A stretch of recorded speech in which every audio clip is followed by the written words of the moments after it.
So, we're about to race against a couple of bad boys, and FutureFriend, I know that you're easily like one of the bad boys of LP. Oh yeah, I'm currently smoking a cigarette and also fucking your wife. Oh my god. Oh, And no. shooting a gun. Right? Just wildly into the air.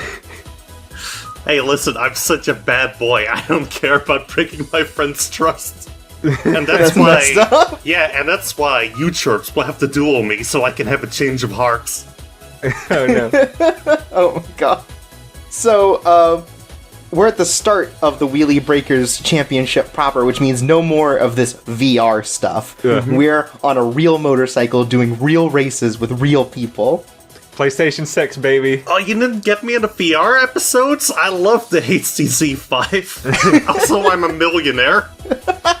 No, right now we're in the first round of the Wheelie Breakers Championship, and we're going up against one of the baddest boys in the start of 5D's, and that's Hunter Pace. Oh god. Hunter Pace is easily the most Texan of all the characters. Is Hunter Pace like the Duck the Bounty Hunter of the Yu-Gi-Oh universe?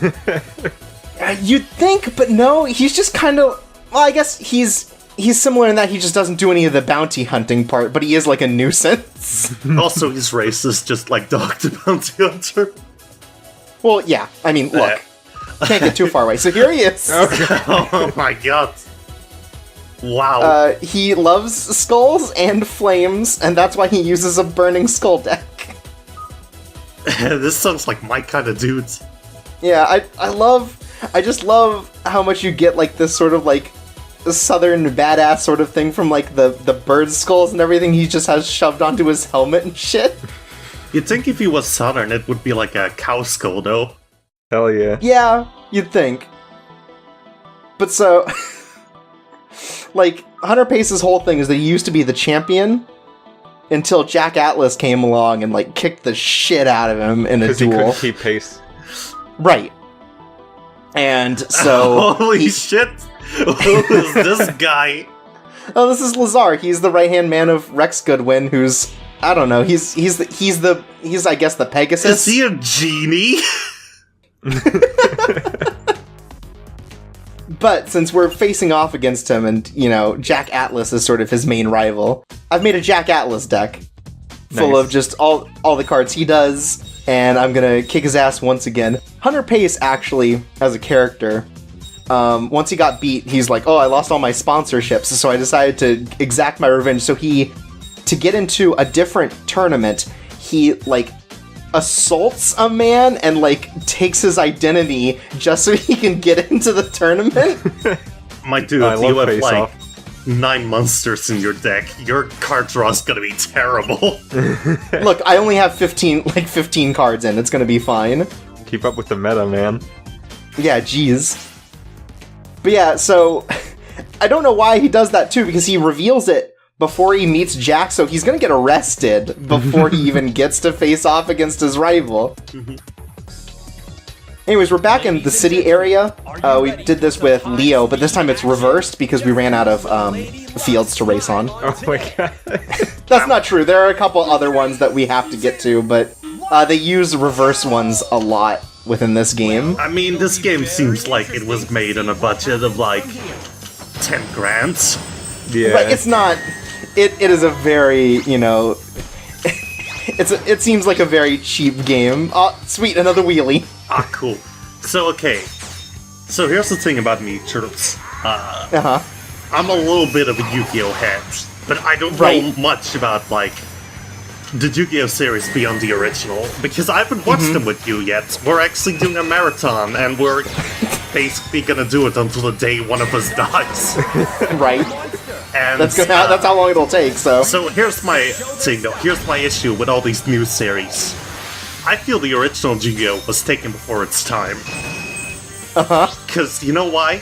I think they should have included a couple more arcs. Like, here's a crazy idea for an arc that I'm sure you all will appreciate. Kaiba becomes president. And so, like, we're not gonna focus on the election. I feel that's a bit too current. Right, skip the election entirely. Yeah, an election was just last year. I don't want to do that again. So it's Kaiba's president, huh? And so he's reading, like, his Blue Eyes deck to a kindergarten class. And then Mokuba, like, comes up to him, whispers something in his ear, and then he just keeps on reading. And let me tell you, New York is about to become crazy in the Yu-Gi-Oh! Universe for a bit. Cool. Yeah. And then he's gonna call a referendum for domino sexes. It seems like the sort of thing Kaiba would do. First of all, go for political power. If he can't beat Yugi in a duel, he'll beat him in status. Oh yeah. Like, he will duel the hell out of those terrorists. Right. So I know you said we weren't gonna focus on the election, but was Yugi his opponent for the opposing party? No, his opponent for the opposing party was, it was Osama bin Laden. Okay. Oh, okay. He was the presidential hopeful in the Yu-Gi-Oh! Universe. Yeah, tough competition. Yeah. It took a while for everyone to find out he wasn't born in America either, which was crazy. It's wild how those sorts of things just happen. I feel this arc could, like, illustrate a good satire of, like, 2000s era America that can only be viewed through the lens of Yu-Gi-Oh! Well, Right. when I think of 2000s era America, I absolutely think of Yu-Gi-Oh! No doubt. Oh yeah. Oh, for sure. You think of Yu-Gi-Oh! And you Ray think William of, like, Johnson. Yeah, you think of you think of Yu-Gi-Oh! And you think of Akon. So what I'm saying right. is, this arc needs an entirely Akon soundtrack. Okay, but also Ray William Johnson is the villain. Oh of yeah, the arc. yeah. No, remember, Osama bin Laden, he's a good guy in the Yu-Gi-Oh! Universe. Of course. Well, no, again, he's not the bad guy. It's Ray William Johnson and his yellow journalism. So yeah, naturally then, Kaiba would of course invade Atlantis. And Right. he Okay. would get off his Blue Eyes White Dragon jet plane, and he would go in front of a stadium, and it just has a fucking banner in the shape of Blue Eyes White Dragon called Mission Accomplished. Cool.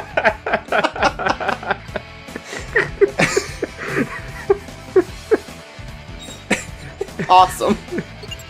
You know, I think this could work really well. Maybe if they make a Dark Side of Dimensions 2, they can go into Kaiba's whole presidential thing.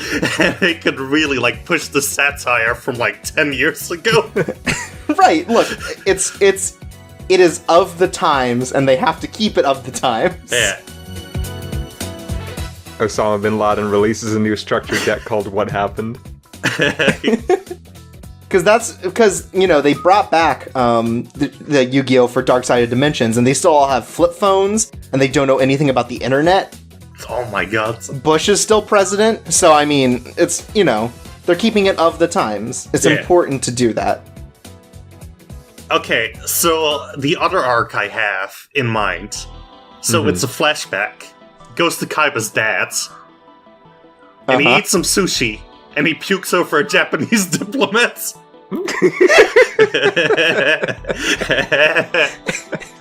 In a duel. Yeah. He just starts eating his cards, and pukes over the Japanese diplomat. Alright, so we do have one more race in this. This is the alternate first race. And this time it's against Bolt Tanner, another criminal, let's be fair, and another bad boy. Oh man. I was saying, like, there should be some satire in the original Yu-Gi-Oh!, but it seems 5D's has some satire with all these criminals around. It does. So, this does take place after most of 5D's Season 1. So, Bolt Tanner was originally in the maximum security prison. He was sort of like he was the biggest guy on campus, basically. And thanks Charles to Bronson Yusei, wasn't around to shoot him, so of course he escaped. and Yusei, like, teaches him how to enjoy dueling again, because Bolt Tanner was also totally decimated by Jack Atlas so much that he turns to a life of crime afterwards and falls in with, like, gangs. Just from being owned so hard at dueling. So, like, that's my other idea for, like, we're going to 5D's this time. An arc. It's about Charles just Bronson. Death Wish. Yeah, and he just shoots people the entire time because they're criminals. Oh my god. And now Yusei has no friends anymore because all his friends are reformed criminals. Damn. Ugh. That's dark. That's how you get it really dark. Yeah. Forget the classism, forget the like political intrigue. This is how you do it. Also, here's Yanagi. He was also in prison. I don't know why. Look at that man. He knows what he did. I mean, yeah, he looks like a criminal. In prison for hair crimes. Right.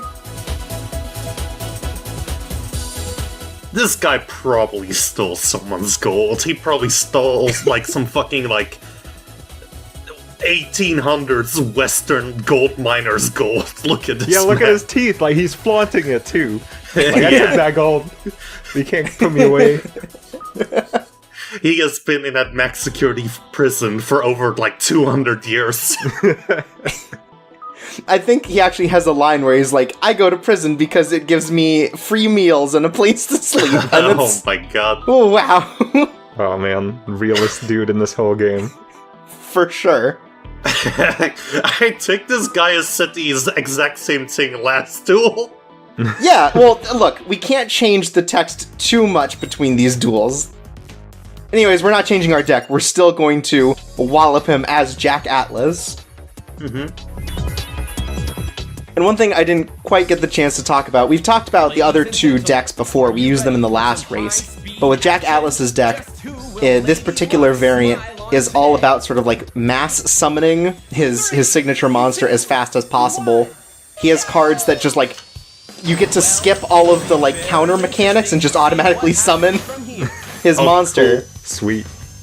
Yeah, it's pretty cool. He has some tuners that make it easier. This is me, by the way. This is what I look like in real life. Okay. And really the biggest thing is he has a card that, there I go. If you're at max counters, you can just destroy every monster on the field, which is a lot more useful in the 8-person like racing version of the game. But one-on-one, you can still get rid of big monsters with very little work. So I have a question. It's like the multiplayer mode in this isn't split screen. Yeah.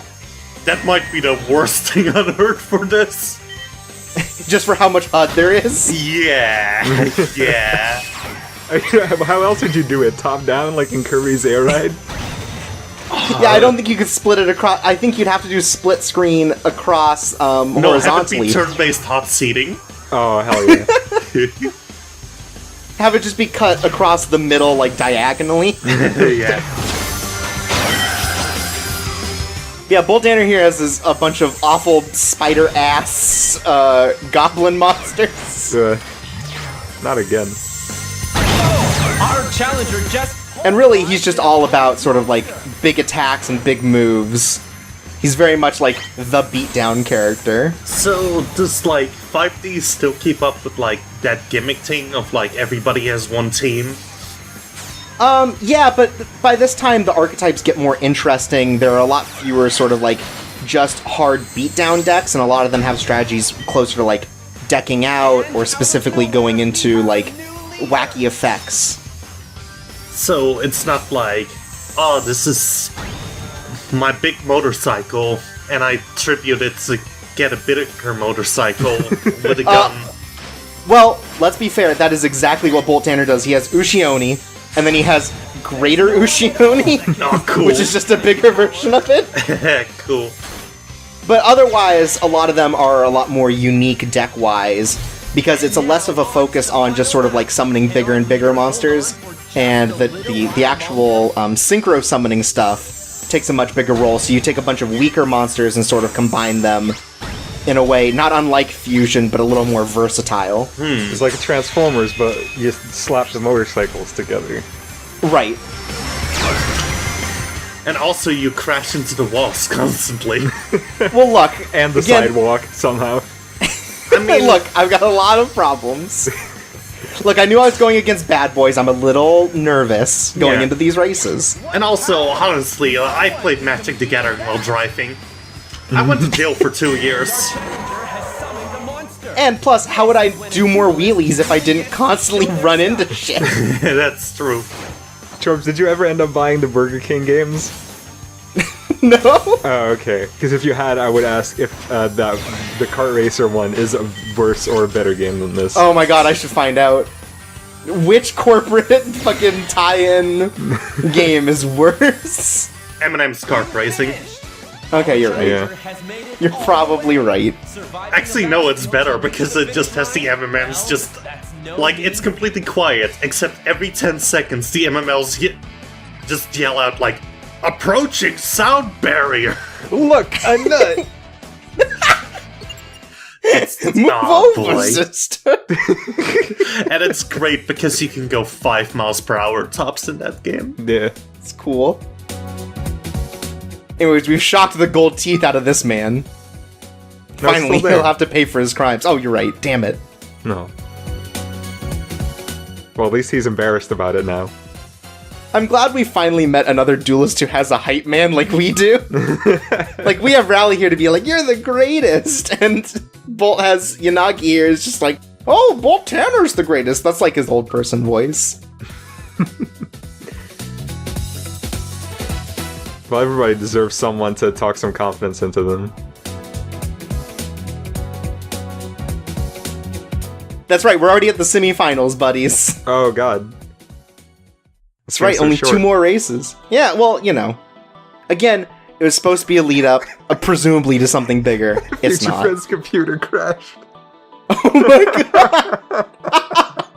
Oh, the racing was too extreme for FutureFriend! We went too fast. We approached the Oh, sound no. barrier. We can't rev it up anymore! Pull back, pull back!